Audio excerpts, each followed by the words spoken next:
All right, so this is a shortish video on discussing the different types of transcription that we can come at.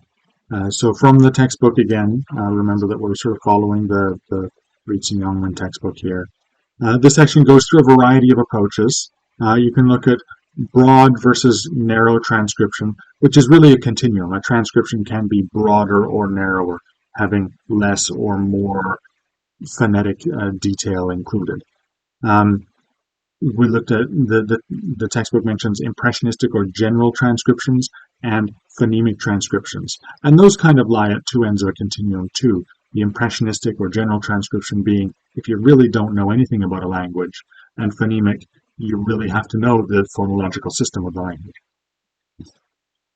And of course, there's a lot of overlap. Phonemic transcriptions tend to be broader, impressionistic transcriptions tend to be narrower, but not all broad transcriptions are phonemic, not all narrow transcriptions are impressionistic.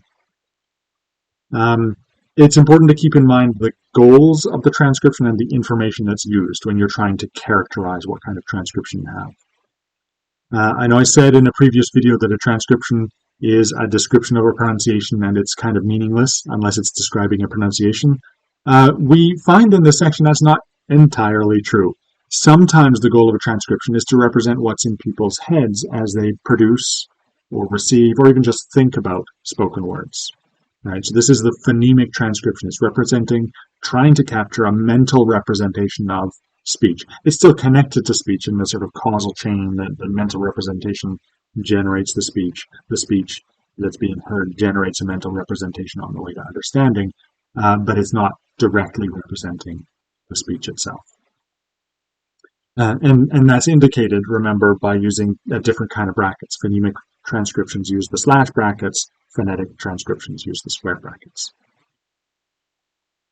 And also, again, to reiterate, the phonemic transcription, you really have to know the phonological system of the language because it represents the distinctive phonemes. So you have to understand which ones are contrastive, which ones are not, which differences are allophonic, which ones are phonemic, contrastive. Okay.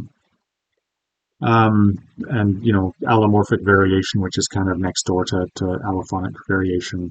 Allophonic, yeah.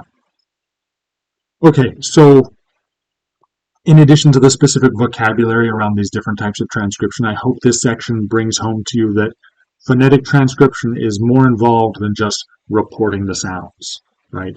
It's proven maniacally difficult, although there's increasing amounts of success with some of the more advanced systems, maniacally difficult to get a computer to do what phoneticians are looking for, what linguists are looking for in a phonetic transcription.